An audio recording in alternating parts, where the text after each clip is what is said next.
here to announce the release of the new app for mobile devices and tablets, and in doing so offer a better way for the citizens and elsewhere to connect with the Calgary Police Service.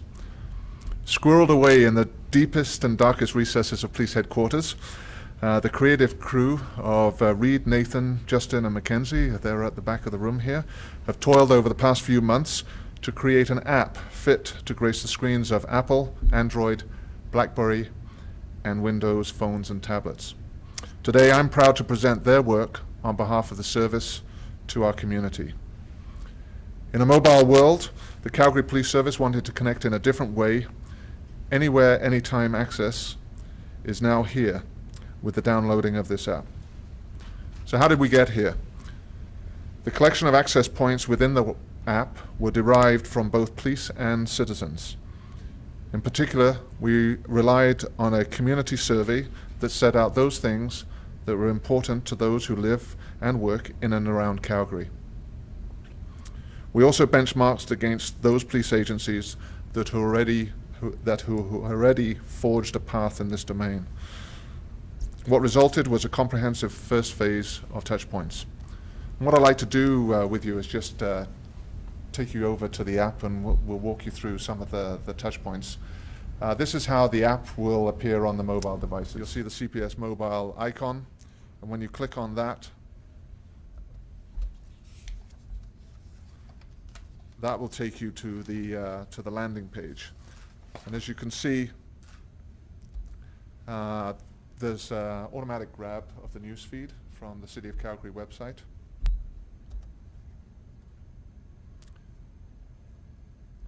Just looking at the top of the page, some of the key touch points that we had was how to report a crime. Now, the report the crime access points, there are 5 types of crime to report through that. There's also the opportunity to submit a tip. We have access to station maps around the city, and in particular of interest will be the crime mapping feature. Just a word about the contact points there. If you touch those phone numbers, the 266-1234, that will take you to your phone page and allow you to connect directly at the push of a touch. In terms of the 911 access point, we have disabled that because we didn't want any pocket dialing. And the email touch point will take you straight to the CPS email site. So just want to talk a bit about the side navigation screen. This we felt was really important because it takes us to some of the key components of the way that the community wants to connect with us. And as you can see, there will be touch points for sharing a compliment or making a complaint, and that will link directly to our professional standards branch. There's also the opportunity to make a traffic service request. And another feature around booking an appointment at a police station with a police officer. What's a traffic service request? So if you've got a community concern about speeders, people blowing traffic lights or stop sign, playground zones, you can fill that detail in. It's just an easier way for us to connect around those community concerns. When we're talking about making an appointment with a police officer, sometimes walking into a district office, there can be some congestion. This is a way that you can specifically tie down an officer for a time and a place.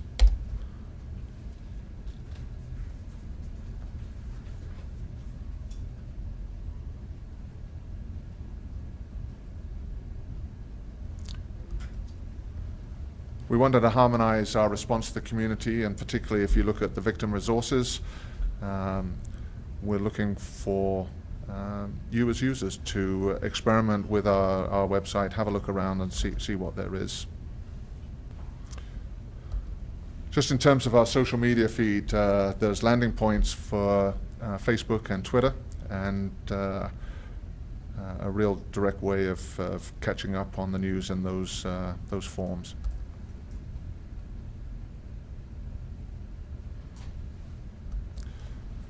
And so with that, really I just wanted to address the last points. As with any app, we wish the discovery of its usefulness to be yours and yours alone. Download it, explore it, make use of it. Furthermore, we are keen to hear your feedback and to learn and understand how we might connect with you in a better way. And I'll take any questions that you might have. Is this in any way connected, or will it be connected to the city's 311 app? The city has a lot of, on the 311 app, you can report things like graffiti, broken stop signs, stuff like that.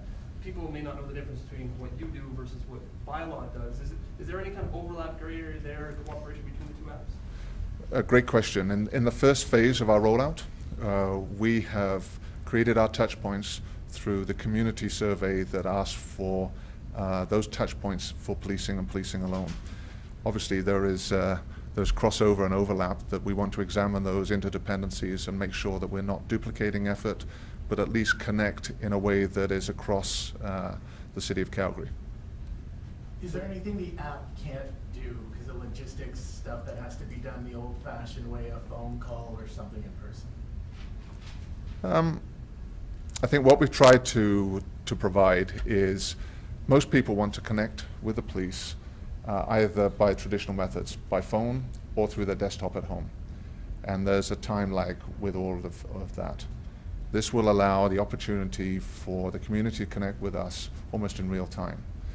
As for the possibilities and the potential for this, we're looking to discover that. So we want to hear those opportunities from our communities and our citizens to tell us what they would like. So this is the first phase. We wanted to land on those touch points that were already identified through the community survey, and then we want to explore what opportunities this will open up for us. So there's a possibility new additional features may be added depending on what kind of public. Oh yeah, this is not a static endeavor. This is going to be responding to the needs of our citizens. We just want to connect with you in a way that that is responsive to the modern times and to technology that allows us to do that. And how long will that first phase last? Well, we're thinking at least 4 months is the first phase that that will give us an opportunity to collect that feedback, to see how useful this is, any questions or concerns, and then we'll look to roll out. So by the time we get into early fall, we'll be looking to add some additional features. As far as real-time monitoring of what information is coming in, how many people will be working? Like, how do you get that information in real time? Say something happens in the evening and there's a crime and you've got a tip or something like that? Okay, so everything that is featured in the app is scraped from existing processes that exist around the organization. So the capacity to respond, to submit a tip, already exists. So all it is doing is representing it in a mobile platform from a desktop solution. So the way that citizens have always connected, nothing changes. Those contact points are in place. They're now able to do it if they're sitting on a train or waiting to pick up their children from school or sitting or watching their kids playing soccer. So there's just a new opportunity for just-in-time connection with the service as opposed to waiting till you get home and access your desktop computer. So dispatcher in the room with people taking 911 calls will also be getting information through this app? Yeah, those emergent situations, so those processes continue to exist. What I invite everybody to do is to explore the app as is and to understand what its limitations are. So when you're reporting a crime, there's 5 crimes to report at this moment in time. And that reflects systems and processes that we already have in place. The social media connection is the same that we have. We have a crew that sit upstairs in our public affairs office, and they connect in the same way. In terms of emergent response, as you'll see from the first landing page, if it's an emergency, you're connecting through 911 in the standard way. If your situation is not an emergency one, then there's the regular number of 266-1234. So the mechanisms that we currently have existing do not change. They're as responsive as they've always been. This app just allows you to connect in a different way through those number of touch points. So again, I'd invite everybody to explore the app and understand its limitations, but also understand what it can do to optimize your connection with us and our connection with you. But I think the question was when you submit a tip. Yes. After hours, whether it's mobile or online on your desktop. Yes. How quickly will someone see that and respond to it? In no different than it already is right now. Which Yeah. is what is the speed of that right now? When that tip is submitted, Yeah. it goes straight to an officer. Immediately? Yes. No matter what time it is? No. Okay. So if it's a drug tip, for example, that moves forward. No, those mechanisms are not impacted by this, and they are the standard of rapid response. So keeping in mind that only a few people have seen this so far, really, I mean, it's brand new. What has the reaction been so far from those who have interacted with it? Well, I think some of you can go and look at our Twitter and Facebook feeds already. I think there's about 60 likes on Facebook. We've received some comments from half a dozen people saying they really like it, and the same ask that I'm making of you is go and explore. That was their comments. Hey, looks good. I want to understand how it works. I'll let you know. So those opportunities, it's like with any app. You have to explore it and see what it's going to do for you. But the key piece for us is we want to know your thoughts and comments so that we can make it an app that meets our citizens' needs. So how do people provide that feedback?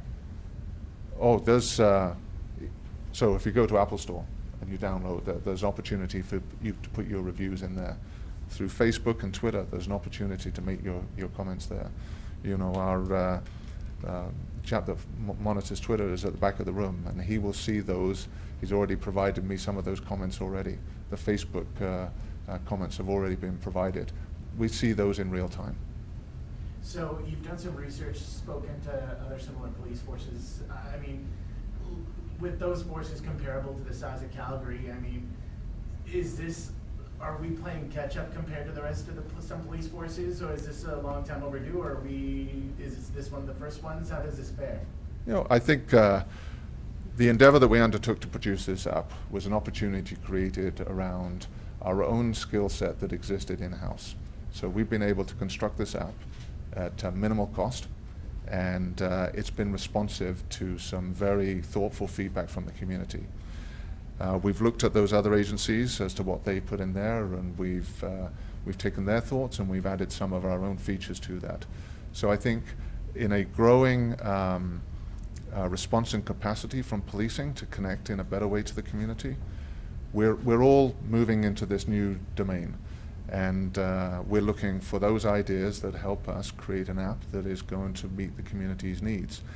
And our needs in our community may be different to those in Edmonton or Vancouver. But we want to hear from you. We want to hear your thoughts of how we can make this app better. Are there any agencies you looked at in particular for guidance, or that already have the app in place? No, I think if you go to the same places where you can download this app, you can see ones from other agencies, and we've had a good look at those. And you know, they're all in the ballpark in terms of the features that they offer. And actually, it's not for me to pass comment on anybody else's. The proof will be in the reviews that we get. The EPS app includes push notifications to notify people when there's ongoing crimes. Is that something that CPS is looking to integrate into their app? Well, I think that opportunity for providing that information is already delivered through other mechanisms. So this app scrapes some of that. So if you're constantly viewing this app, you'll see the news feeds, you'll see the Twitter feed, you'll see the Facebook feeds.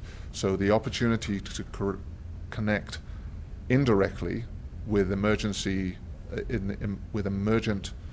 news issues, they'll be present in those feeds.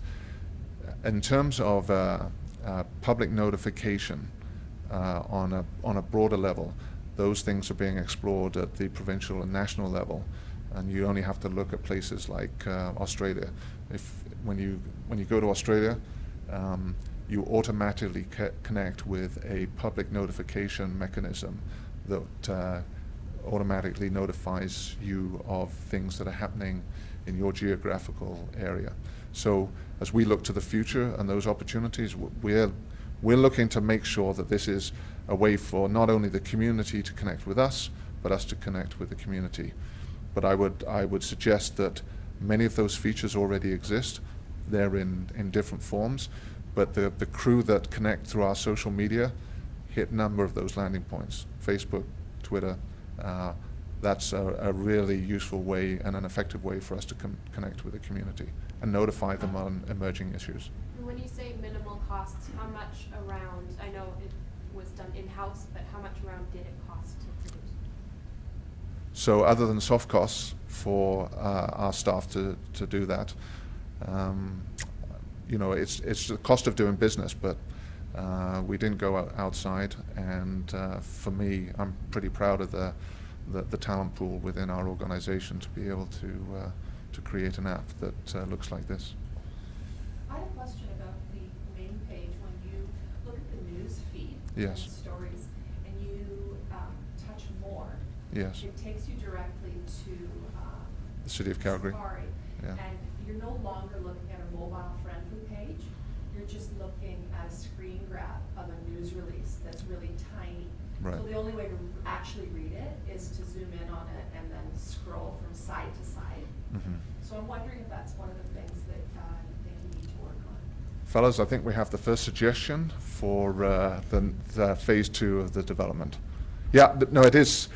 Obviously, we rely on other people's information feeds, so we draw that into this app. In terms of those questions and concerns, we'll look to evaluate as how we can better represent them in a visual representation.